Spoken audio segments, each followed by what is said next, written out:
शीलप्रावरणा गुणप्रहरणास् चन्द्रार्कितेजोदिकः मोक्षद्वारिकपाटपाटनविटा पीनन्तु मां साधवः।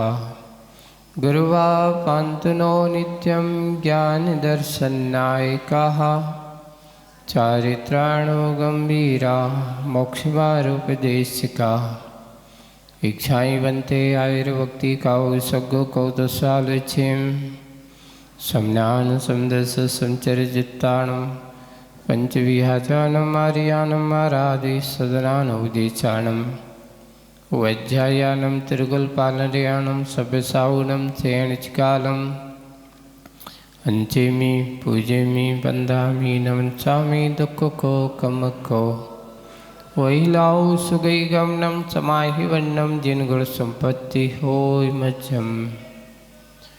नमो वरिहंताणम नमो सिद्धाणम नमो आयर्याणम नमो वज्जायाणम नमो लोये सव्यसाहूणम। बोलो शासनिक भगवान महावीर स्वामी की। मूल नायक देवादिदेव 1008 श्री शंभुनाथ भगवान की। परम पूज्य आचार्य गुरुदेव श्री विद्यासागर जी महाराज की। आचार्य श्री समय सागर जी महाराज की। अहिंसा परमो धर्म की।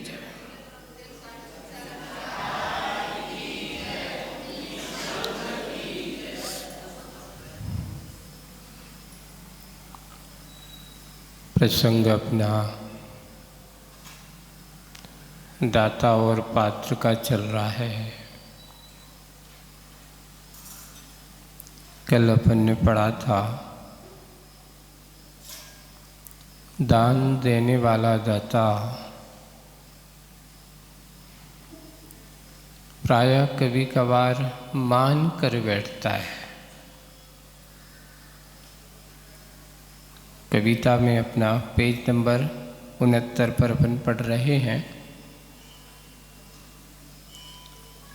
कि दान देते देते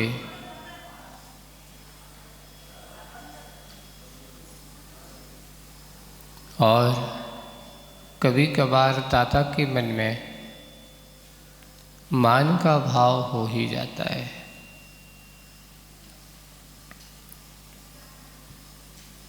एक विषय वस्तु अपन देखते हैं।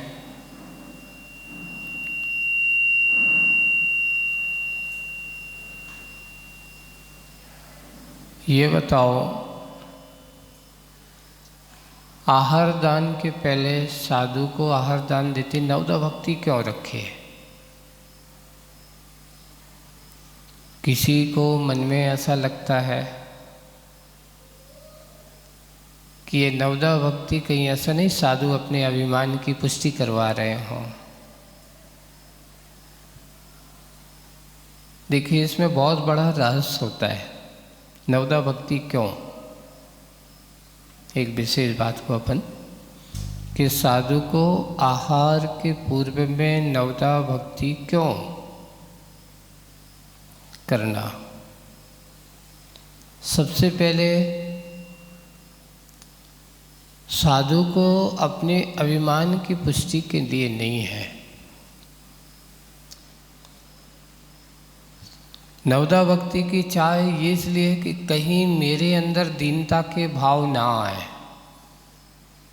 मैं लेने जा रहा हूँ तो दीनता के भाव उनके अंदर नहीं। जाऊंगा तो लूँगा तो, पर कैसे लूँगा? अपनी विधि के अनुसार लूँगा, ऐसे नहीं किसी के मनाने के अनुसार नहीं चलूँगा।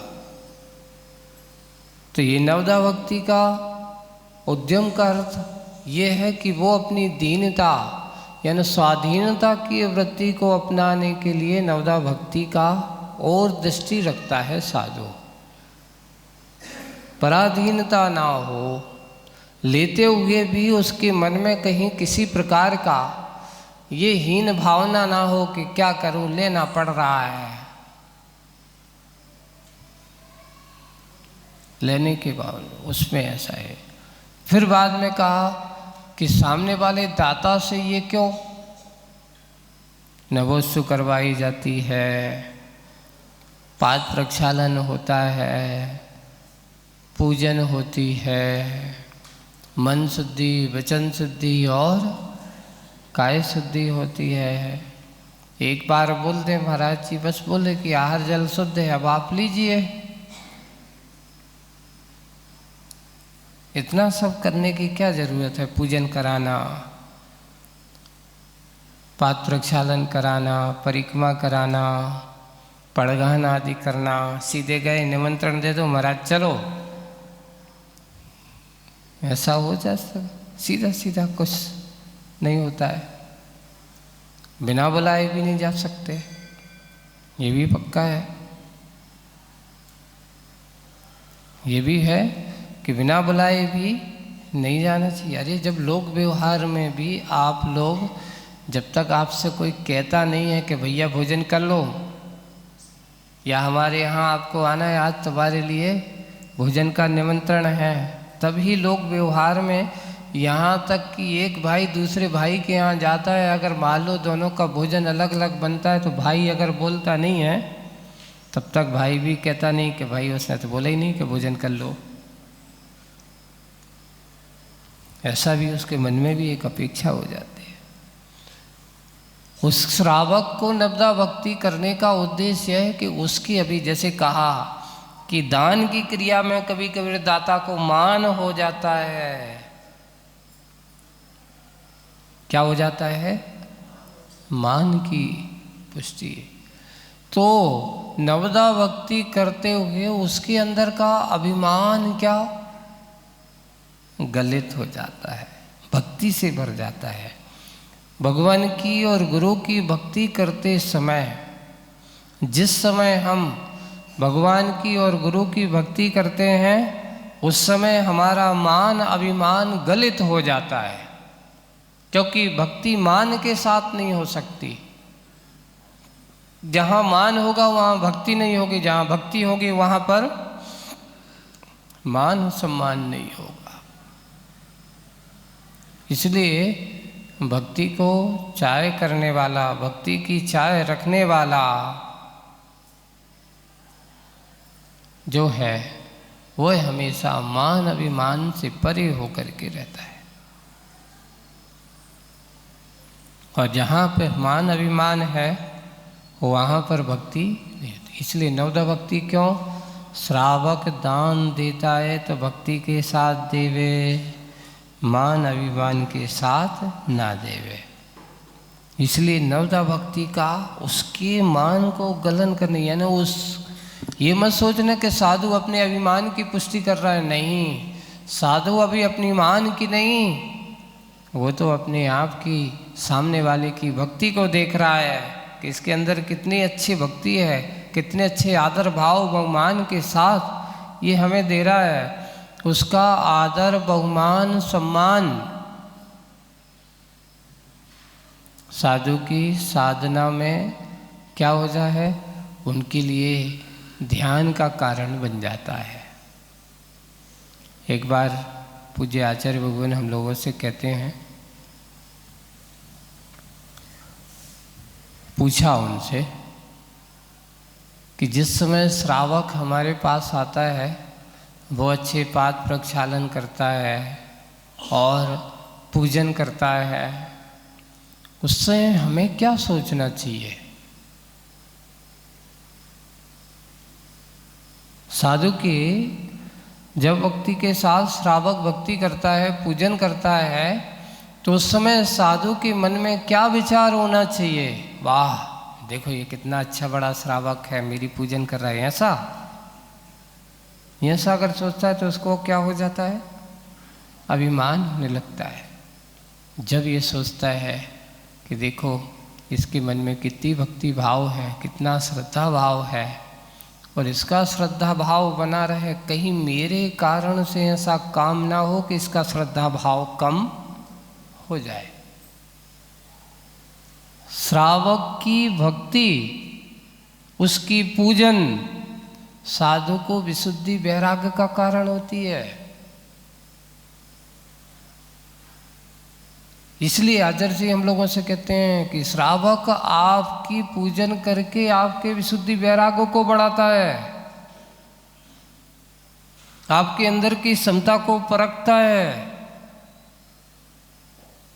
आपके अंदर कितने अंदर की क्षमता परिणति है वह है ये पूजन के माध्यम से आपको और बढ़ाता है। क्यों? उसने आपको परमेष्टि के रूप में आदर के साथ भगवान के साथ देखा है, और भगवान के साथ देखा है तो अब तुम्हारा काम है कि उस साधुता का बहुमान बनाए रखना। कहीं हमारे अंदर उस साधुता की ऐसा तो नहीं कि वो मान रहा है हमें बड़ा अच्छा और हम उसके माने हुए बात कर स्वीकार नहीं करते हो, कहीं हम उसकी बात पे खरे ना उतरते हो। इसलिए श्रावक अपना काम करता है तो वो उसको पुण्य मिलता है साधु की भक्ति करते हुए, और इधर साधु की अगर इस प्रकार की भक्ति होती तो उसके अंदर भी देखो भाई किसी प्रकार का कुछ गड़बड़ नहीं हो, किसी प्रकार से शिथिलाचार ना हो, क्योंकि उसने तुझे परमेष्टि के रूप में आराधा है, पूजन कर रहा है, आपके चरणों का स्पर्श बंधन कर रहा है। इसलिए इन चरण को हमेशा चारित्र की कसौटी पर खरा उतरना चाहिए। नवदा भक्ति का ये रहस्य होता है, यानी आपकी भक्ति आपको पुण्य का कारण तो है ही, साथ साथ साधु को साधुता का ज्ञान कराने वाली होती है आपकी भक्ति, साधुता में स्थिर कराने वाली होती है आपकी भक्ति, और साधु के मन में किसी प्रकार का कोई शिथिलाचार आदि ना हो ये उसका भान कराती है आपकी भक्ति। इसलिए दाता को अभिमान नहीं होता। अगर दाता को अभिमान अगर आ रहा है, दाता के अंदर अभिमान की स्थिति आ रही है, तो समझ लेना उस समय वह दाता का सही परिणाम नहीं है। तो यहाँ पर कल अपन ने जो पढ़ा था कि दान की क्रिया में दाता प्राय मान करता है, अहम का पोषक बनता है, और पात्र यदि दीनता की अभिव्यक्ति करता है तो स्वाधीनता का शोषक होता है। अपनी स्वाधीनता अगर उसके अंदर दीनता आ गई तो साधु की स्वाधीनता समाप्त। भाई मैं क्या करूं, वो फलाने व्यक्ति अगर आहार नहीं देगा तो मेरा क्या होगा? क्या तुम उसके लिए साधु बने हो? किसी एक व्यक्ति विशेष को साधु बने हो? अगर आप व्यक्ति विशेष को साधु बने तो घर पे ही रहते अच्छा है। साधु कभी एक व्यक्ति विशेष का नहीं होता, इसलिए कभी दीनता की बात नहीं होती। मेरे साथ अगर ऐसा हुआ, वो नहीं आया तो मेरा क्या होगा? इसलिए हमारे गुरुजी आचार्य भगवान हमेशा कहते हैं साधु की आहारचर्या कभी पराधीन नहीं होना चाहिए। किसी से ये नहीं सोचना कि आज वो नहीं आया, ऐसा नहीं आया, वो नहीं आएगा तो मेरा आहार कौन कराएगा। आप तो आहार करने जाओ, जिनको अपना कर्तव्य करना है वो अपना कर्तव्य करते हैं। सोचो अगर हमारा पुण्य होता है तो जंगल में भी व्यवस्था करने वाले मिल जाते हैं, और अगर हमारा पुण्य नहीं होता तो नगरों में भी आकर के अलाव जैसे अंतराय कर्म का तीव्र हो जाता है। सामने सब कुछ खड़े हैं, देने वाले खड़े हैं, फिर भी अंतराय कर्म का तीव्रोदय है, नहीं मिल पाता। देने वाला तैयार, तुम्हारा कर्म तैयार नहीं है, तुम्हें नहीं मिल पाता है। इसलिए हमेशा यही चिंतन होना चाहिए और यही कार्य करने चाहिए। एक मुनिराज है, वहाँ पर उनकी साधना को देख करके एक बार एक कथा पढ़ी, उस पर कहा कि मुनिराज थे और ध्यान लीन थे। उनकी तपस्या साधने को देख कर के विद्याधर लोगों ने सोचा, ओहो इतने तो महामुनि महाराज हैं, ऐसे मुनि राजों को वैयाव्यक्ति करना। विद्याधर मनुष्य ही होते हैं, कोई दूसरे नहीं होते। आप अपने यहाँ ये लिखा है, देवों से आहार नहीं लिया जाता क्योंकि वो संयम नहीं ग्रहण कर सकते। आहार किनसे ग्रहण लिया जाता है? मनुष्य हैं, विद्याधर हैं, जो संयम को मुनि बनने की पात्रता रखते, उनसे ही आहार ग्रहण करना। जो मुनि बनने की पात्रता नहीं रखते हैं, उनसे आहार ग्रहण नहीं करना। महाराज बैठे हुए ध्यान में, उनकी तपस्या को देख करके वहाँ पर विद्याधरों का जो श्रेष्ठ बुद्ध विद्याधर था, उसने देखा और जाकर के पूरी अपनी विद्याधरपुरी में गया और उनके पास विद्याएं होती हैं। उसने उस जिस जंगल में मुनिराज बैठे हैं ध्यान में, उन मुनिराजों को अच्छे से आहार चर्या आदि हो कराने के लिए वहाँ से कुछ दूरी पर एक छोटा सा नगर बना दिया। किसके माध्यम से? अपनी विद्याओं के माध्यम से। विद्या से सब कुछ संभव है। और जाकर के अच्छे पूरे अपने विद्याधर लोगों को लाया, वहाँ पर उसने अच्छे चौके लगाया। महाराज साहब वहाँ रहे, उनका आहार चर्या हुई और आहार चर्या हो जाने के बाद वहाँ पर बैठे और बैठ कर के वापस आए, जंगल वापस आ गए। हुआ ये कि बहुत सारे महाराज थे, बहुत सारे महाराज थे। कुछ दिन वहाँ प्रवास रहा। एक दिन उन मुनिराज का क्या हो गया, कमंडल वो भूल गए। अब उन्होंने सोचा होगा श्रावक लेकर के आ रहे होंगे, और यहाँ से मुनिराज ने आज कह दिया कि आज सबका विहार होना है, और विहार करने के लिए निकल गए। कमंडल छूट गया कहाँ पर? जहाँ पर आहार हुआ था, और विहार हो गया। और विहार हो जाने के बाद पूछा कमंडल कहाँ है? घूमने फिरने खोजबीन की गई, पता चला कि वो तो आज आहार के चौके से आया ही नहीं कमंडल। जाकर के एक सेवक को भेजा, वहाँ पर सेवक को भेजा। सेवक गया, वहाँ देखता क्या है कि वहाँ तो कोई घर ही नहीं है। कमंडल जो था एक पेड़ की नीचे छाया में रखा हुआ है। महाराज कमंडल तो मिल गया, पर आज हम वहाँ गए, वहाँ तो कोई घर था ही नहीं।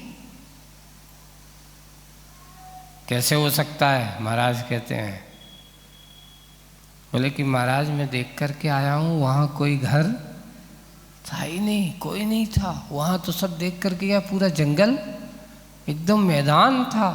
वहाँ एक पेड़ के नीचे हमें एक कमंडल मिला है, वो कमंडल लेकर के आया। अच्छा ऐसी बात है। महाराज निमित्त ज्ञानी थे, उन्होंने अपने जाप को जाना और जान करके कहा अच्छा ये तो हमारी साधनाओं को देख करके और विद्याधर लोगों ने हमें जंगल में चौका लगा करके क्या किया है? आहार कराया है। अपनी विद्याओं से क्या बना देते हैं। एक बार ऐसा ही हुआ। आचार्य कहते उस दिन गर्मी का समय था, विदिशा से बिहार हुआ। अब सुबह बिहार ज़्यादा चलना मुश्किल होता है। उस समय हम भी संग में थे, स्वास्थ्य भी ठीक नहीं था उस समय, और बिहार करते भोपाल की ओर आ रहे थे। तब क्या करें, दूरी पड़ रही है, दीवानगंज के आसपास की बात है। और एक जैन भाई का फार्म हाउस था, छोटा सा घर था, अब संग ज़्यादा है, 30-40 पिच्छियाँ के करीब थे हम सब लोग, महाराज लोग। तो उसने अपने उस फार्म हाउस पर रातों रात क्या कर दिया, टेंट वाले को बुला करके नीचे फर्श वगैरह बिछा, वो क्या नाम अपना प्लेट वगैरह उसकी टेंट हाउस की वो डाल करके, लकड़ी के फर्श तैयार करके, और पूरे अच्छे बना दिया तैयार।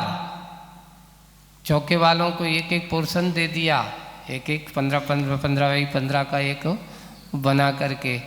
30-40 महाराजों की आहारचर्या उसके फार्म हाउस पे हो गई। आचार्य श्री से हम लोगों ने कहा, आचार्य श्री लगता है पहले भी जो चौथे काल में जब मुनिराज जंगल में होते तो श्रावक लोग क्या करते हैं, ऐसे करते होंगे जैसे वो विद्याधर ने जाकर के सीधा नगर बसा दिया, और जैसे ही महाराज का विहार हुआ उन्हें अपना समेट लिया। जैसे ही अपना क्या होता है, विहार होता है, ये श्रावक लोग आए, रात में बन गया, सुबह जाकर के अपन को आहार किया, और आहार के बाद जाकर के देखना तो वहाँ टीन टप्पर कुछ भी नहीं मिलेगा। ये सब विद्याएं, तो बोले कि ये विद्याएं अपनी साधना के बल पे देखिए, अगर तुम अपनी साधना को अच्छी व्यवस्था बना के रखोगे तो जंगल में भी व्यवस्था करने वाले लोग तुम्हारे पास आएंगे। इसलिए पात्र को अपनी पात्रता का भान होना चाहिए। अगर वो अपनी पात्रता सुरक्षित रखता है तो दाता तुम्हें जंगल में भी आएगा। तुम दुनिया के किसी भी कोने में बैठ जाना, वहाँ आकर के आपको क्या करेगा, वह अपना कार्य करेगा। अभी 2022 में हम लोगों का चातुर्मास हुआ टिकटौली में, मुरैना ज़िले में है, जौरा के पास है। जौरा से 15-16 किलोमीटर है, मुरैना से 45 किलोमीटर है। एक अच्छा क्षेत्र, प्राकृतिक ऐसा सुंदर जगह है, झरने। अभी तो चतुर्मास में बहुत सुंदर दृश्य रहता है, गर्मी में थोड़ा सा रूखापन हो जाता है। वहाँ झाड़ी, बड़ी झाड़ी नहीं है, छोटा छोटा है। वहाँ कोई समाज नहीं, सिर्फ अपना क्षेत्र के अलावा वहाँ तक जो अपना मैनेजर या पुजारी जो रहता है क्षेत्र पर, वही है। और वहाँ से करीब करीब 2 किलोमीटर दूर बस्ती है। बस्ती वो भी जैन समाज के कोई घर नहीं है, सामान वहाँ पर रहने वाले आदिवासी लोगों की बस्ती है। वहाँ चतुर्मास हुआ। आचार्य जी ने कहा कि देखो, पहले के श्रावकों ने धर्म ध्यान करते हुए कहाँ कहाँ भगवान की मूर्तियाँ बनाई, और ऐसे नहीं, वहाँ का इतिहास जब पढ़ा, और इतिहास पढ़ करके ये प्रतिमा कैसी बनाई। यहाँ पर अनेक पहले जो साधु होते थे, वे साधु आकर के यहाँ धर्म ध्यान रहते हैं। गुफाएं बनी थी वहाँ पर, यति गुफा के नाम से यतियों की गुफाएं हैं। सामने अब तो खंडहर हो गई हैं। यतियों की गुफाएं, यानी मुनिराज ऐसी कंदरों में, ऐसे झरनों, ऐसी प्राकृतिक, वहाँ शांतिनाथ भगवान को एक चट्टान में बनाया है पूरी, और दुनिया की सारी प्रतिमाओं के रंग से अलबोत तो एक रंग है वहाँ का, एक नहीं 3 कलर के भगवान है। नीचे साइड कुछ मिलेंगे, बीच में कुछ और ऊपर साइड और मिले। वो चट्टान ही ऐसी आज भी अखंड रूप से जुड़ी हुई है, सचेतन चट्टान है, खंडित चट्टान। जैसे बाहुबली भगवान जैसे पूरे के पूरे पहाड़ के उसमें बने हैं ना, गोपाचल के जैसे पर्वतों में तुम जाकर के देखा हो, गोपाचल गए, कोई न देखा? हाँ, तो गोपाचल है। वैसे ही बिल्कुल गोपाचल की कॉपी वहाँ उस एरिया में, वहाँ टिकटौली में बनाई। अब वहाँ चतुर्मास के लिए आचार्य जी को दिखा, और देख कर के उनके लिए बहुत अच्छा लगा कि ये क्षेत्र को डेवलप होना चाहिए, बनना चाहिए। लेकिन कैसे हो, क्योंकि कई लोगों को तो वहाँ के स्थानीय लोगों को पता नहीं था कि कोई भी टिकटोली नाम की कोई चीज़ है, कोई क्षेत्र है। अपने शांतिनाथ भगवान ऐसे हैं। अब वहाँ जब हम लोग गए तो हम लोगों ने भी सोचा कि करेंगे क्या। श्रावक हम कि देखो अपना काम करो, ये सोचना चाहिए कि चौथे काल में महाराज लोग जंगल में कैसे रहते होंगे। अपन तो जंगल में कम से कम भवन बना हुआ है, एक तो भवन बना है उसमें रहेंगे। ये तो अपने लिए तो कम से कम पहले जैसी गुफाओं में रहने का काम तो नहीं है, कम से इतनी तो व्यवस्था वहाँ पर है कि एक अच्छा भवन बने हुए हैं। और फिर चतुर्मास वहाँ हुआ, और चतुर्मास जब वहाँ हम लोगों ने किया तो लोगों को आश्चर्य लगा कि इतने सारे लोग कहाँ से आ रहे हैं, क्यों आ रहे हैं, कैसे आ रहे हैं। दूर दूर से लोगों का आना जाना पूरे एरिया में चर्चा का विषय। और आए दिन कम से कम वहाँ के लोग सोचते थे कि अगर हम लोग जब वहाँ पहुँचे तो कुछ भोपाल के श्रावक थे, वहीं के निवासी थे, अब भोपाल में रहने लगे। महाराज एक काम करना, आप तो 2 महीना ऐसा करिए कि 25 किलोमीटर की आपकी तो सीमा है ही, तो जब तक बने तो ठीक है, नहीं तो तुम तो वहाँ पास में जौरा है, कैलारस है, आदि आदि गांव हैं, वहाँ पर भी आकर के अपना धर्म ध्यान हो सकता है। क्यों, वहाँ तो कुछ है ही नहीं, हम कि देखेंगे, गुरुजी ने कहा है और उनकी मन की इच्छा है कि इसका ये होना चाहिए। तो हम लोग वहाँ पहुँचे और पहुँच कर के 2-4 दिन तो वहाँ अच्छे से बैठ कर के ध्यान लगाया। और ध्यान लगा कर के शांतिनाथ भगवान की सोचा कि क्या होगा, कैसे विचार है, सब तरह से निर्णय किया। एक दिन तो ऐसा लगा कि एक काम करो, अब चलो यहाँ गुरुजी ने कहा है, खबर भेज दो, यहाँ संभव नहीं है। एक दिन ऐसा महसूस हुआ, लेकिन दूसरे दिन फिर थोड़ा सामायिक करके जब आज सुबह सुबह ऐसा सोच रहा हूँ कि यहाँ चलो आज आहार करो और क्या करना है, चलना है। आहार करके वापस आए, सामायिक करने के बाद बैठे, क्या करना है। देखो मैंने कहा गुरुजी के मन में आया है और उनने अगर ऐसा कहा है तो अपन लोगों को थोड़ी सी एक बार थोड़ा सा ये सोचना, ज़्यादा अनुकूलता नहीं है पर ज़्यादा प्रतिकूलता भी नहीं है। शांति से अगर तुम्हें स्वाध्याय और ध्यान करना हो तो अपन बैठेंगे, चलो देखते हैं, अब जो कुछ होगा आगे देखा जाए। इस बार चतुर्मास तो अब यहीं करना है। और चतुर्मास हुआ, चतुर्मास के बाद फिर वहाँ हम लोग जितने दिन रहे, कभी ऐसा नहीं लगा कि 150 व्यक्ति रोज वहाँ पर ना पहुँचा हो। सुबह से लेकर के शाम को, रविवार को तो मेला सा लग जाता था। वहाँ आसपास के गांव के लोगों ने तो वहाँ आकर के देखा कि भीड़ भाड़ हो रही तो वे दुकान लेके आ गए, बाजार लगाने लगे। छोटे छोटे गांव में रहती ना, क्योंकि छोटी मोटी दुकानें तो वो भी अपनी दुकान आदि भी लगाने लगे।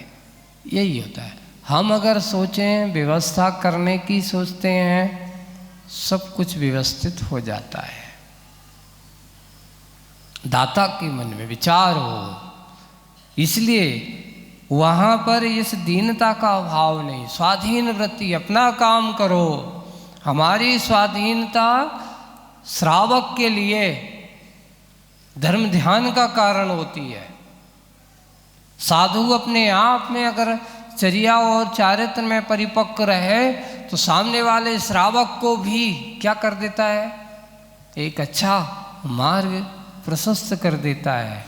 उसके अंदर भी, उनके अंदर भी श्रद्धान के भाव उत्पन्न हो जाते हैं। अगर हम अपनी चर्या और चारित्र से शिथिल होते हैं पात्र अगर, तो सामने वाला अरे सब ऐसे ही है, कुछ मतलब नहीं है, जाने से कोई फायदा नहीं है, बस आज का वही है। किंतु यहाँ दीनता को वो अभिव्यक्त नहीं करता। वो साधु क्या नहीं करता, दीनता को अभिव्यक्त, स्वाधीनता का शोषण भी, क्योंकि जहाँ दीनता होगी वहाँ स्वाधीनता का शोषक होगा। किंतु अब आगे बढ़ते हैं मोक्ष मार्ग में। ये अभिशाप सिद्ध होता है। जहाँ दीनता होगी वहाँ स्वतंत्रता नहीं है। और मोक्ष मार्ग में अगर तुम्हारी स्वतंत्रता नहीं है तो वहाँ साधु का ध्यान लगने वाला नहीं है। सबसे बड़ी बात, हम लोगों से आचार्य जी एक बात हमेशा कहते रहते थे, मोक्ष मार्ग में क्या करना है? तो एक सूत्र गुरु जी का रहता था, मन में ये सोचो कि मुझे कुछ नहीं करना है, बस अपने आप को शांत निर्विकल्प बिठाना है, यही मोक्ष मार्ग में करना है। मन को इधर उधर भगाओ मत। मन को अगर तुम स्थिर करना है तो अपने आप को स्थिर कर लो। अपने मन को राग द्वेष से दूर कर लेना ही मोक्ष मार्गी का सबसे बड़ा काम है। अपने मन में किसी प्रकार का कोई विकल्प नहीं, इधर उधर के विषय कसायों के प्रति राग द्वेष की कथाओं से दूर रखो। अगर हम राग द्वेष की कथाओं से अपने मन को दूर रखेंगे, तुम्हारा मोक्ष मार्ग में कभी पराधीनता आ ही नहीं सकती। जिनका जो काम है वो करना दो, हमारा काम हमें करना दो, तुम्हारा काम तुम्हें करना दो। अगर साधु श्रावक के दायरे में आता है तो भी गड़बड़, लेकिन श्रावक साधु के दायरे में आता तो भी गड़बड़। ये भी बात है। साधु को अपने साधुता को सुरक्षित रख करके अपने मार्ग पर रहना चाहिए, और श्रावक को अपने श्रावक का कर्तव्य समझ करके अपने कर्तव्य मार्ग पर चलते रहना चाहिए। दोनों अपने अपने मार्ग पर रहेंगे, सुरक्षित रहेंगे। और एक दूसरे के अगर राग द्वेष की कथाओं में लग जाएंगे, एक दूसरे के ऊपर आरोप प्रत्यारोप में लग जाएंगे, एक दूसरे की बुराई करने में लग जाएंगे, तो श्रावक सोचेंगे महाराज हम क्या करें? हम लोग जैसे हम लोग घर में गृहस्थी में लड़ते रहते हैं, वैसे अगर हम यहाँ करने लगे तो आप में और हम में अंतर तुलना करने लगता है वो।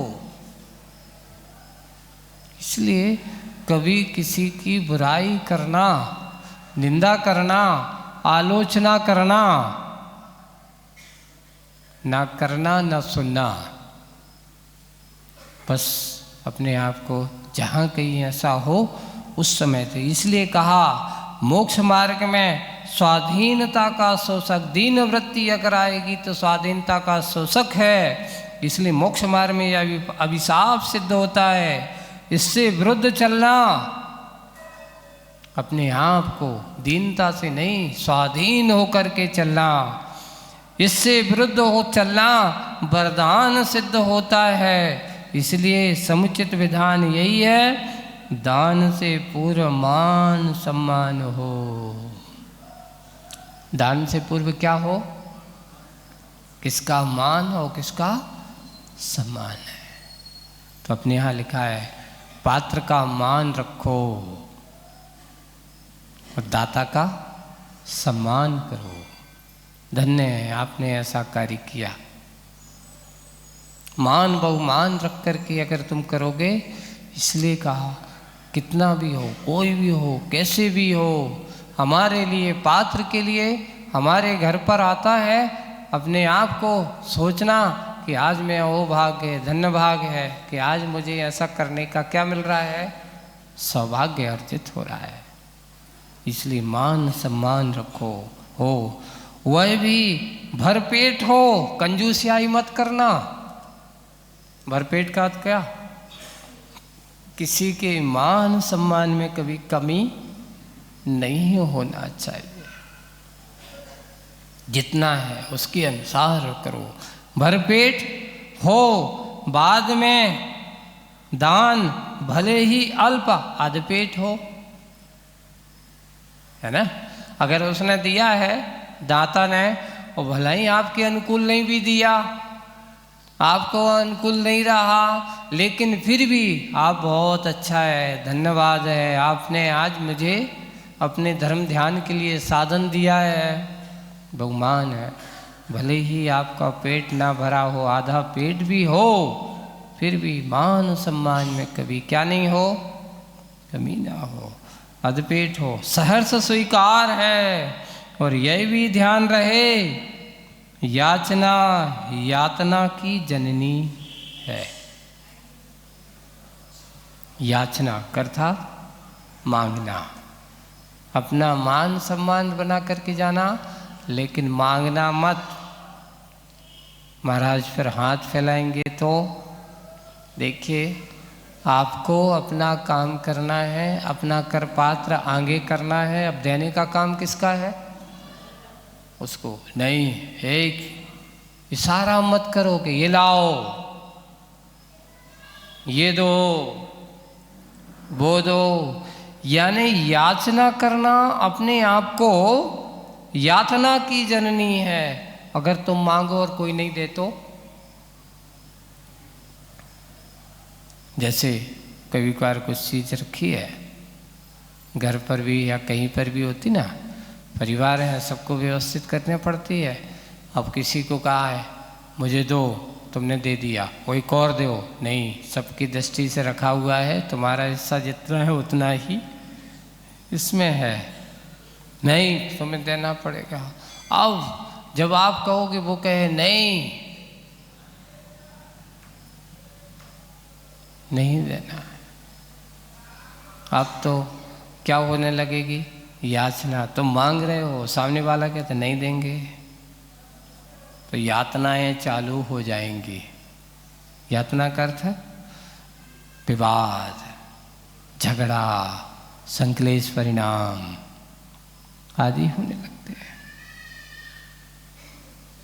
तुम्हारा ऐसी चीज हमें नहीं खाना है, जहाँ सम्मान नहीं वहाँ छोड़ देना है। एक और दूसरा, कभी भी हो आहार चर्या में आचर्षी कहते हैं, अपन जब द्रव्य लेते हैं वो सामने वाला देता है, तो उसके द्रव्य देते समय कभी उसका पूरा नहीं लेना। क्या नहीं करना? अगर वो देता हो तो भी नहीं लेना। अब कई लोग कहते हैं नहीं महाराज, ये तो आप ही के लिए आया है। नहीं, आप ही के लिए आया इसलिए हमें नहीं लेना।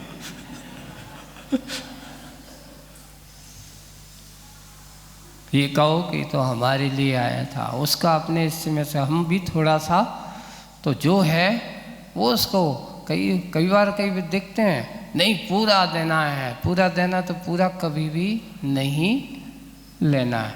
अपने पात्र को इसमें ही ध्यान रखना। कई लोग ऐसे रहते जो कोई देते हैं, पूरा सब कुछ ले, पात्र पूरा खाली कर देंगे, और अपन को, आप लोग भी बड़े होशियार होते हो कि ऐसा बना देंगे कि महाराज की दृष्टि ना जाए, दिखे ही ना।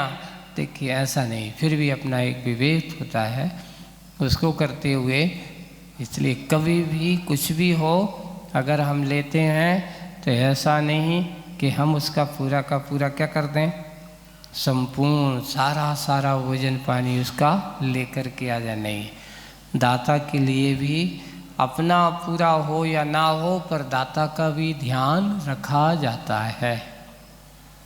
अब कहेंगे महाराज जी तो हम लोग चौके तो आपके लिए लगाते हैं। नहीं, चौका तो हम अपने लिए लगाते हैं। उसमें हम क्या करते हैं, अपने पात्र को भी सम्मान, अतिथि सम्मान करते हैं। एक लोक व्यवहार में आप लोग हैं, आज हमने अपना चौका लगाया है, ये कहना चाहिए महाराज आज हमने आपका चौका लगाया है, ऐसा नहीं कहना चाहिए। क्या लगाया है?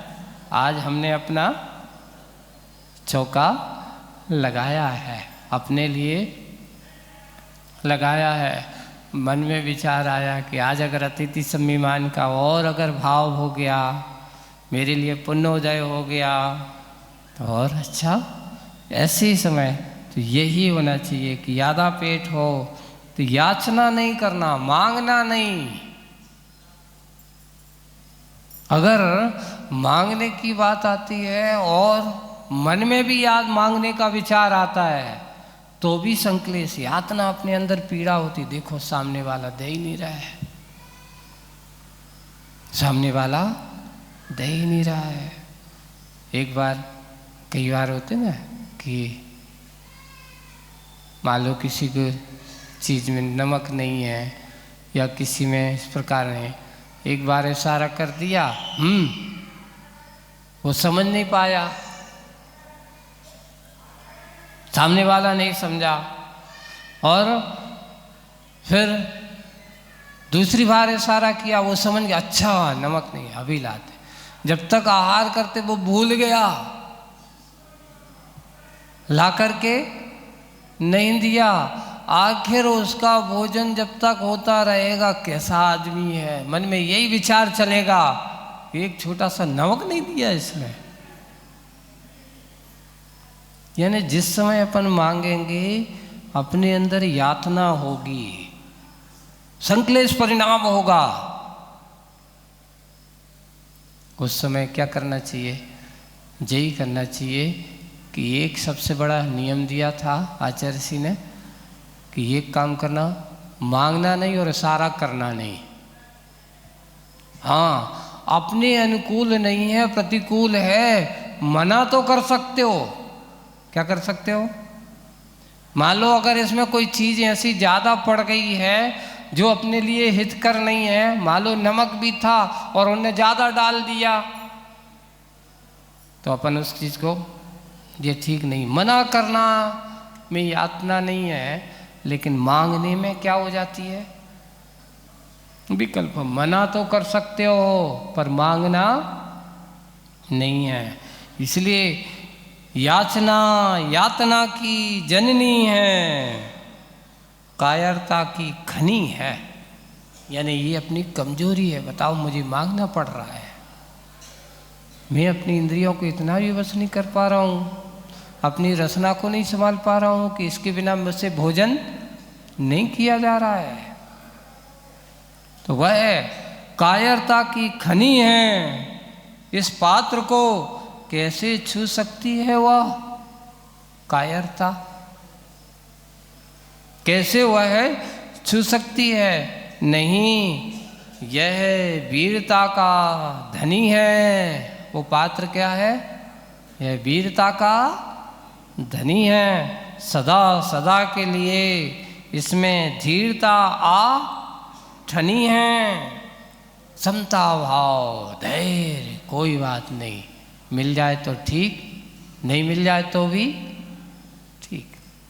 धीरता करती यही होता है, यही वीरता है। याचना है लेकिन नहीं मांगना, ये भी वीरता है। अपने यहाँ एक वो दोहा मिलता है, मर जाऊं मांगू नहीं अपने तन के काज। मर जाऊं मांगू नहीं अपने तन के काज, और एक धर्म के काज में मोह न आवे, तंधे मंधे धंधे लाज दे एक धर्म के काज। सारा का सारा बार सम्मान सब कुछ भूल जाना। जब धर्म की बात हो, अपने देव की काम हो, गुरु का काम हो, तो अगर मांगना भी पड़े तो पीछे, क्योंकि मैं अपने लिए तो नहीं मांगूंगा कि भाई मैं भूखा हूँ कोई भोजन दो, नहीं। मर जाऊँ मांगू नहीं अपने तन के काज, और एक धर्म के कार्य में मोह न आवे लाज। ये ज्ञानी जनों का कि धर्म और धर्मात्मा का जब भी कोई कार्य हो तो बड़े से बड़े लोग भी उस कार्य में सहयोगी मांगने का कार्य करते। भाई तुम्हें ऐसा करना चाहिए, ये अपना मंदिर का काम हो रहा है, इस प्रकार का आयोजन हो रहा है, इसमें मांगने में कोई दिक्कत नहीं है। इसलिए वीरता अपने लिए, अपने अंदर की स्वाधीनता में ही है। सदा सदा के लिए धीरता, नहीं मिलने पर धीरता रखना चाहिए। धनी है, बिल्कुल दृढ़ता के साथ वह धीर है। लो आगे बढ़ते हैं। लो, और यह कैसा विस्मय, एक नया प्रसंग चालू होता है कि और लो यह कैसा विस्मय, फलों की भीड़ से घिरा, क्योंकि पेड़ के नीचे पात्र आकर के खड़ा है। फलों की भीड़ से घिरा नीड में बैठा बैठा निसंग तोता। कौन? काय में बैठा है? उस पेड़, आम का पेड़ है, आम के पेड़ में एक छोटा सा नीड बना हुआ है। नीड जैसे खोटर, आप तोतों की उनकी भी देखना कि जहाँ कोई पेड़ में छोटा मोटा पोल होता है, उस पोल में भी तोते वगैरह अपना क्या बना लेते हैं? निवास स्थान, नीड बना लेते हैं। उसी नीड में रह कर के वे रहते हैं। फलों की भीड़ से घिरा, क्योंकि वह पेड़ है, अच्छा फलदार पेड़ है, लगे हुए हैं आम्र का पेड़ से हुआ है। उस पेड़ पर नीम नीड में बैठा है, बैठा बैठा। कौन बैठा बैठा? निसंग, जिसका कोई संग परिग्रह नहीं, कोई घर नहीं, कोई बार नहीं, कोई दुकान नहीं, कोई सोना चांदी नहीं, कोई रुपया पैसा नहीं। अपना शरीर ही उसका वतन है, चेतन ही उसका सब कुछ है। इसलिए उसको कहा ना संगा ही निसंगा। हमारे भगवान कैसे? निसंगो हम जिनानम। हमारे मुनिराज क्या है उनका? कुछ नहीं है उनका, अपना शरीर, एक पिछी और एक कमंडल ही उनके अपने पास है, और कुछ भी नहीं है। इसलिए उनको निसंगो हम जिनानम, ऐसी निसंगता है। वह है तोता भी कैसा है? निसंग है, कोई परिग्रह नहीं। संग का अर्थ होता है परिग्रह, सामग्री, कोई परिग्रह। निसंग तोता इस मौन वार्ता को पीता है, देख रहा है। दाता और पात्र की चर्चाओं को मौन रूप से पीता है, जो मांसाहार से रीता है। तोता कभी मांसाहारी नहीं होता, तोता शुद्ध शाकाहारी है। वो कभी किसी जीव जंतु का भक्षण नहीं करता, किसी को मारता नहीं है। जो मांसाहार से रीता है, जीवन जीता है, स्वैर विहारी है। स्वैर विहारी का अर्थ क्या? किसी के बैर भाव को लेकर के नहीं जीता है, अपने आप से सबको मित्रता के भाव रख करके स्वतंत्र जीवन जीने वाला है। स्वतंत्र विहारी, गगन विहारी है।